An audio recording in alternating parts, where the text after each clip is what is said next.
Assalamu alaikum. Welcome to the new class. In this class, we'll be discussing about the phasor diagrams of the transformer, which are very important to describe the different things, different performance analysis of the phasor this transformer. Let us start with a simple circuit. Let us say we have a voltage source named as E2, and it has a series resistance of R2 and X2, and we'll have a terminal voltage of I2, and we assume that it is drawing a current of I2. So applying simple KVL to this circuit, we have E2 is equal to the voltage drop in this, the voltage drop in this, plus the total voltage, that is V. That means this voltage will be equal to this minus these two voltage drops. So or we can say E2 is equal to V2 plus I2R2 plus JI2X2. Actually, this equation has to be drawn in the form of the phasors.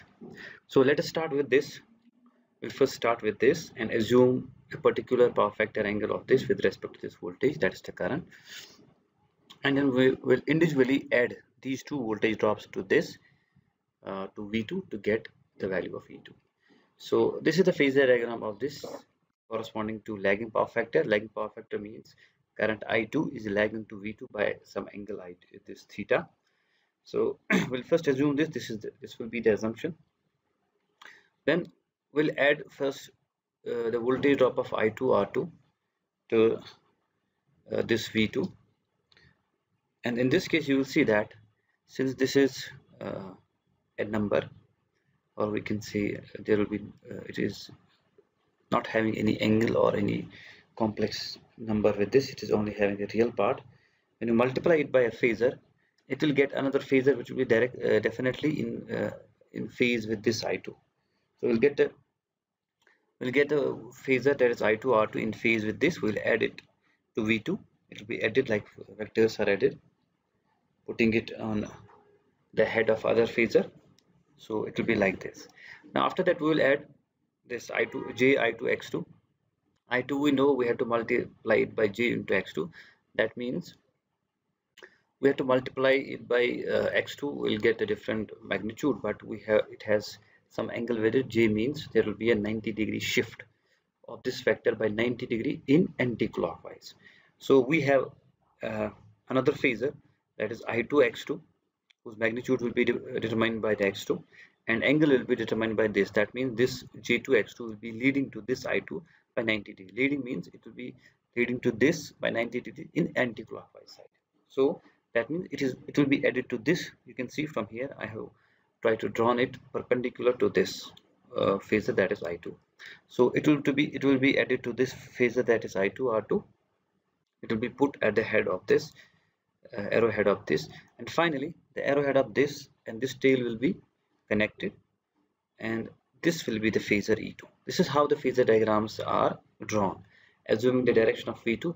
Usually V2 is taken to be reference, its angle is taken to be 0, and assuming the power factor angle, that is the direction of this I2 with respect to this V2. Here we have assumed it to be lagging. Similarly, for leading case, you will see that I2 is leading to this by an angle of theta. So I will add voltage phasor of I2 R2 that will be in phase with this. You can see I have again tried it to be in phase with this I2. Then I2 X2 JI2 X2 will be perpendicular to this, and add that phasor to this I2 R2. The final phasor will meet this point and this point, and this phasor whose arrowhead will be towards this will be the E2 for leading power factor. So here are some assignments. We can see these will be the you have to draw the phasor diagram for the unity power factor when this I2 and I2 and V2 are in phase. So this is the part of the assignment. First you have to draw the phasor diagram for unity power factor for this circuit.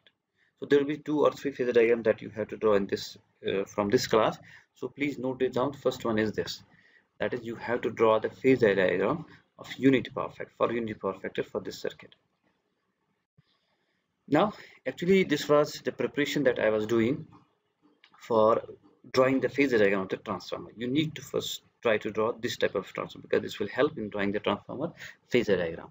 So actual transformer circuit is this, and from this, as you know that we have written the equation here. So we have drawn the transform phasor diagram from the equation itself. So we need to write all the equations, and from this equation we can draw the phasor diagram. The first equation, let us say the relationship between n1 and e1 and e2, that is e1 will be equal to n1 by n2 into e2. So I2 dash will be equal to n2 by n1 into I2 and E2, that is this, it will be this same equation V2 plus I2 R2 plus JI2 X2. So here we'll first try to draw the exact this phasor diagram, the exact equivalent circuit of the phasor, transform.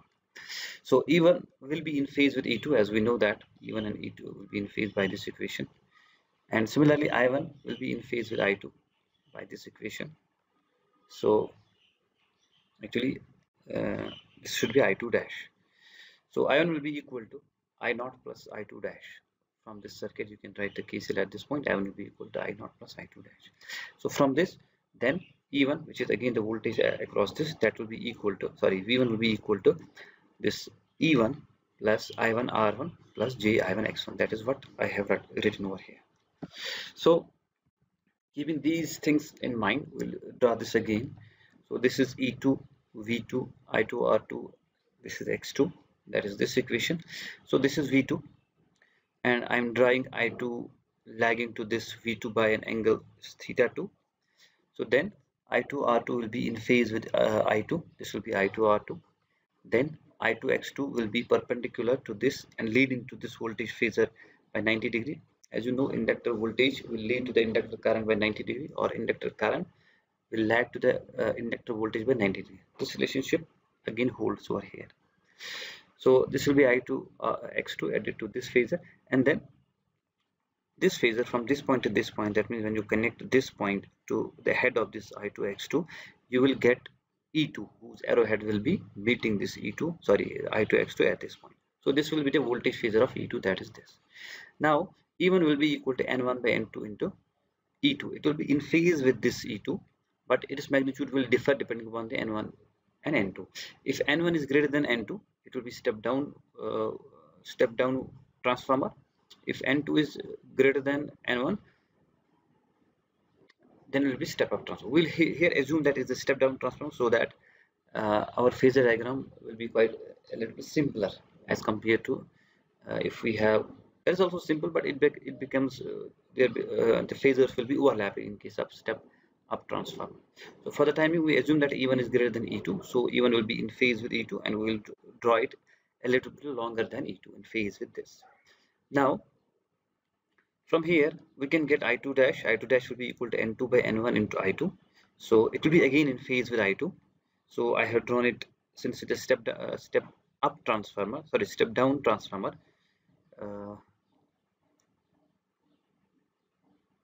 I2 dash has should be greater than this I2, because here when E2 is less, okay, I2 dash will be also, I2 dash will be less because it's this step down transformer. So voltage here will be more, current will be less, so I2 dash will be less than I2. So this will be I, but it will be in phase with I2. Now I have to actually calculate this I1. I1 will be equal to I2 dash plus I0. I2 dash I have calculated, or I have drawn on this phasor. Now I have to draw the I1, but I1 will be equal to I2 dash plus I0. That I0 is equal to II plus IM. So these are also phasors. This II will be in phase with E1, that is drawn over here. This is II, that is the core loss component of the transformer, and IM, that will be lagging to this voltage phasor by 90 degree. That is this will be IM flowing through this reactance. We have already discussed it, why it is lagging to this by 90 degrees. So that derivation has been done. So total current I0 will be equal to II plus I0, that will be II plus IM, that will be this voltage phasor, this one. So this has to be added to this I2 dash to get the value of I1. It has been added over here, and it has been put at the head of this I2 dash, so we'll get I1. This will be the I1 value. So keeping this in mind, when we calculate this I1, then this will be, we have to then add this I1 R1 plus J I1 X1 to this E1 to get the value of V1. So I1 R1 will be in phase with this I1. You can see this and this will in phase, and then I1 X1 will be leading to this I1 by 90 degrees, and magnitude will be like this. So then what will be V1? V1 will be simply, you just have to join this point and arrowhead on in this direction. This will be equal to V1. So this is the actual phasor diagram for the practical transformer, where we don't have used a referring, or we didn't neglect anything, or we can say this is for uh, the whole transformer, where assumptions are not taken into considerations. So this is for the lagging power factor. So I will assume that you will draw it for leading. Uh, this is for the lagging power factor. You have to draw the second. First one was to draw the phasor diagram for the unity power factor. Here you have to draw it for the unity power factor as well as for the leading power factor. It will be quite similar. Uh, Similar way you have to draw, you have to assume this current in that case, that will be in this direction. Assuming this one, and after that you will draw I1 R1 in this direction, Ji2 R2 in this direction. This will be then E2, and E1 will be in this direction, and accordingly all the currents, they will be modified as per the, as we have done in this case. And then this will be pi1, that is the power factor angle between V1 and I1, and from here you can get the value of power factor angle, power factor cos of theta when we do the actual numericals. So this is one way of doing. We have another way of drawing the phasor diagrams. So in alternative phasor diagrams, if we use E is equal to minus d phi by d lambda, because earlier we have used the induced voltage is equal to d phi by d, or d lambda by dt. So if we use here that E, that is the induced voltage, will be equal to minus d lambda by dt, the direction of E1 and E2 will reverse. Here it was plus and minus. Now when we use this, it will be minus and plus. It will reverse. Here also it will be minus and plus, and the current will flow in this direction, that is into the dotted terminal. And you will see that flux will be leading to this voltage, E1 and E2 by 90 degrees. Earlier it was that this E1 and E2 was leading to the voltages, to the flux. E1 and E2 was leading to the flux, but here you will see that this E1 and E2 will lag to the flux by 90. Direction of the secondary current is now into the dotted terminal, so that EMF balance equation that we have earlier, that is I2 dash is equal to I2 by A, that is N2 by N1 into I2. Now it will be minus N2 by N1 into IN, because of the current direction has now reversed. Now the KCL equation at this point will be equal to minus E1, because here it would be minus, it will be plus. So KCL equation will be reversed like this, but this will remain as it is, this one. The corresponding phasor diagram is drawn. You will see that phasor diagram. Note that polarity of the V2 reverses, but it is of no consequence. Polarity of V2 will also reverse, but it will have no consequence, because finally you give the load this plus or this plus, it will have no consequence. There will be no problem for that. This is the alternative phasor diagram, because some books use this type of a phasor diagram. So I want you to be acquainted with both the phasor diagrams. You can see this is for the secondary side V2, we assumed I2 to be lagging by this theta. Now I2 R2 will be added to this as we have done earlier, and this part, you can see this whole part will be similar to that of the earlier part. This I2 R2, Ji2 X2, this is E2. Now E1 will be again in this direction, but we have to use a minus E1. Minus E1 will be in this direction. E1 has to be calculated again in the similar way that we have already calculated, N1 by N2 into E2. But it will be in phase. Here also it will be in phase with E2, but here we have to calculate minus E1, because here it will be induced as minus E1, so it will be in this direction. Now we have to calculate what? We have to calculate phi. You can see phi will be, this phi will be lagging, leading to E1 and E2 by 90. That will be in this direction. It will be leading to E1 to E2 by 90 degrees. Now you will see that this IM will be lagging to this minus E1 by 90 degrees, that is in this direction, and II, that is the core loss component of the no load current, will be in phase with E1. So when you add them, and first we have to see I2 dash will be minus times N1 by N2 into I2, that will be opposite to this I2 by 180 degrees, and its magnitude will be decided by the turn ratio. So it will be opposite to that of I2. It will be like this. Then I2 has to be added to by the no load current, that will be II, that is in phase with this E1 minus E1, and IM, which will be lagging to this E1 by 90 degrees minus E1. So when you add them up, you can see actual I0 would have been like this, from this to this. we'll get I1. I1 will be from this point to this point. So now this E1 minus E1 has to be added I1 R1 in phase with I1. You can see I1 and I1 R1 in phase, and then J I1 X1. J I1 X1 will be uh, perpendicular to this and leading to this voltage current phasor by 90 degree. That means it will be leading to this phasor also by 90 like this. Then this point and this point will give us V1, and the arrowhead will be in this direction. So this is how the alternate phasor diagram can be drawn. Here also you have to draw two other phasor diagrams for leading power factor and for the unity power factor. So there are 5. That is, for this case you have to draw 2 leading and unity power factor, and for earlier you have to draw unity power factor, and for this case you have to draw leading as well as unity power factor phasor diagram. And for this is the part of the first assignment. You will send it on the Google Classroom. I will tell you the date. Now until now we are drawing the phasor diagrams for the exact transform without referring to any side. Now we will try to draw the phasor diagram when we refer the phasor diagrams to, when we refer the transformer to any side, whether primary or secondary. Let us say we will try to draw it for the primary side. You can see it from here. We'll start from V2 dash. I have drawn here the V2 dash, and I assuming I2 dash to be the lagging current. You can see I2 dash. So then we have to add again this voltage. Let us say this call is as VE, the voltage at this point. VE is equal to V2 plus I2 dash R2 dash plus J I2 dash X2 dash. So we have to add 2 voltage drops to this V2 dash, that is this voltage drop, resistive voltage drop, and inductive voltage drop. So I will do it here. That is I2 dash R2 dash in phase with this I2, and J I2 dash X2 dash perpendicular to this 90 degree leading to this. It will be like this. So when we connect these 2 points, that is this point and this point, and arrowhead is in this direction, we'll get VE, that is voltage at this point. Now at this point, this IM will be lagging to this VE by 90 degree, that is I have drawn it like this, and this II will be in phase with this VE, that is this core loss component of the current. Now the I naught will be the summation of these two when you sum up by the phasor summation. So this current will be I naught. This current will be I naught.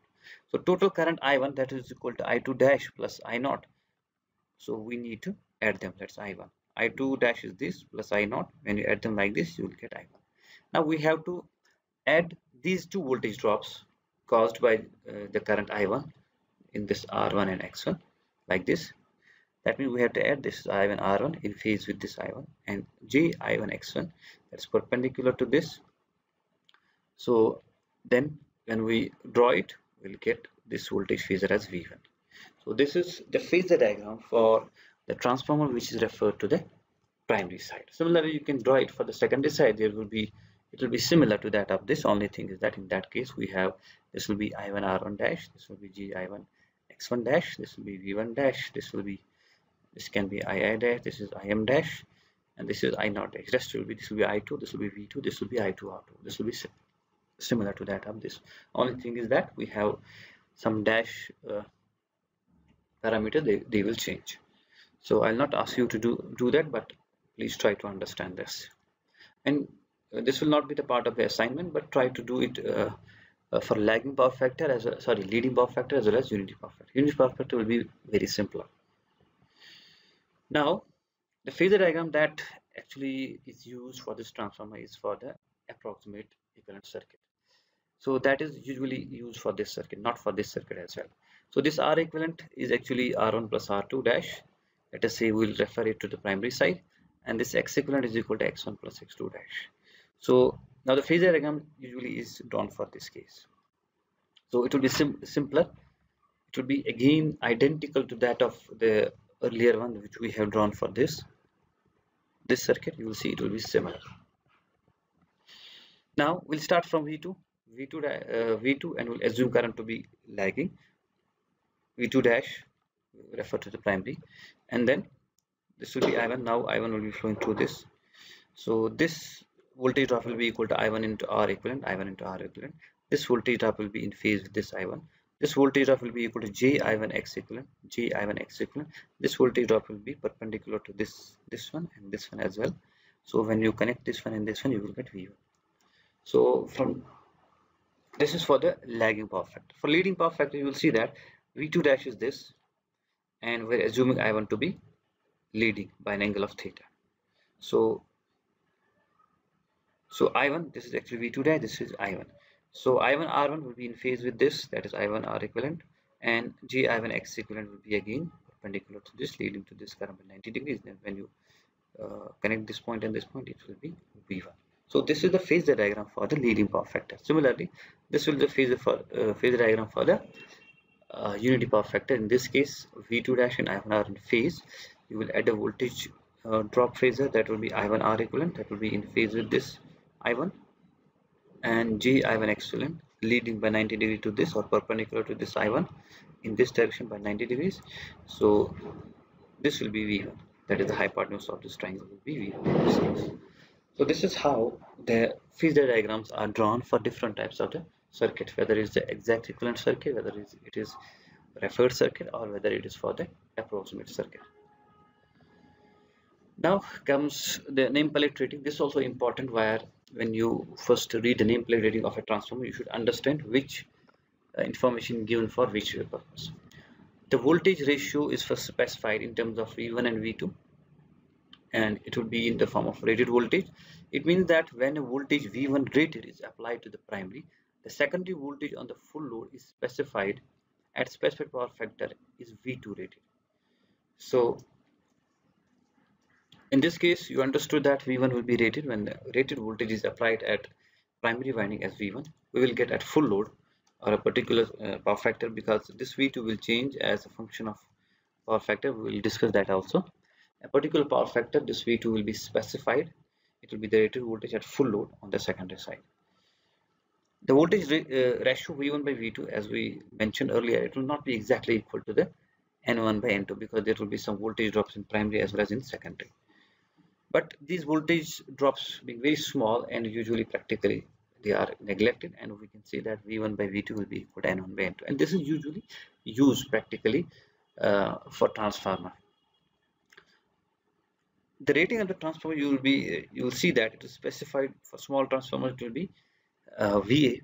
For medium transformers, it will be in the form of kVA, that means kilovolt amperes, and for power transformer, very huge transformer, it will be MVA, that is megavolt amperes. So depending upon the size, depends on the size. So kVA rating, that means we have to use for distribution transformers, etc. They will be definitely rated in kVA. So it will be equal to V rated multiplied by I full load. You can say I rated also divided by 1000. It will give you the kVA rating of the transformer. Where V and I are referred to a particular side, किसी particular side में वो refer होंगे, whether primary side or secondary side. And in this case, the excitation current is of course ignored, because that is usually at the maximum 5 to 6%. That is usually neglected. The transformer nameplate also specifies the equivalent impedance. This is very important, and you will see there are actually two things which are hidden in this transformer, this equivalent impedance. But that is why it is not actually shown in the actual ohms. It will always given in percentage voltage drop. This will also always given in percentage voltage drop. So that percentage voltage drop can be calculated as is the full load current, total impedance of the transformer, that is R equivalent plus J X equivalent. Its magnitude will be equal to square root of R equivalent square plus X equivalent square, that will give us Z, divided by V rated. So if it is referred to primary, this will be I1 divided by V1. If it is referred to secondary, this will be I2 divided by V2. In that case, it will be calculated like this. So that is what this sentence tells us. All the quantities must be referred to any side. One more thing that is very important, that is the transformer is deliberately rated as VA or kVA or MVA depending on the side, but it will never be rated as watts, kilowatts or megawatts. Why? The explanation is here. This is due to the fact that the rated transformer output is limited by heating, because we rate the transformer that it is up to it is, let us say, 100 kVA transformer. It means when it draws a current of, let us say, 100 ampere, So beyond that, the heat generated by transformer will be excessive and it may damage the transformer. So we can say the ratings of the transformer is actually determining the heating of the transformer, and that heating is actually produced by the losses in the transformer. There are actually two types of transformer losses, that is the core losses or iron losses, sometimes we can say ohmic loss or copper losses. Core losses, they are taking place in the core in the form of eddy current losses and uh, hysteresis losses, and ohmic or copper losses, they take place in the winding, transformer winding. The core losses depend on the transformer voltage. So the core losses usually, as we know, that they are dependent on the voltage of the transformer and of course on the frequency of the transformer. So if the voltage slightly changes, voltage goes increase or decrease, frequency will remain the same. They will depend upon the voltage. You will see that eddy current is purely dependent upon the voltage. Hysteresis, we can say eddy current losses are dependent upon the voltage only. Hysteresis losses will depend upon the frequency as well as voltage. For a fixed frequency, you will see that these core losses will always depend upon the voltage of the transformer. Also, uh, the copper losses depend upon the transformer current, that is rated current, or the current flowing through the transformer, because these copper losses, that is depend upon the I square R. So as these losses depend on the voltage and the current and are almost unaffected by the load power factor, because this is dependent upon the voltage, there you will see there is no relation of the power factor. These losses depend upon the current, so they are unaffected by the load power factor. So hence transformer rated depending upon these losses will be expressed in VA, that is voltage multiplied by current. So maximum voltage multiplied by maximum current, that is in kVA and not in kilowatt. Now you might say that the more the kVA, the more the kilowatt for a particular power factor, but this may not be the case, because if a transformer is delivering the rated current at rated voltage, definitely that will be the rated kVA of the transformer, because rated kVA will be equal to voltage into current. Since voltage is rated, current is rated, but the power factor is 0. You will see that the real power that is supplying to the load will be 0, even if it is drawing the rated kVA. Now if you try to increase the load so as to increase the power, that is real power, you will see that transformer will damage. That means transformer will depend upon the losses, it depends on the heat, and that losses will depend upon the voltage as well as current. So in general, taking both the effects into consideration, it is always a transformer always is a transformer rating is always expressed in kVA. So I think I will stop over here. I will continue the next topic in the next class. Thank you.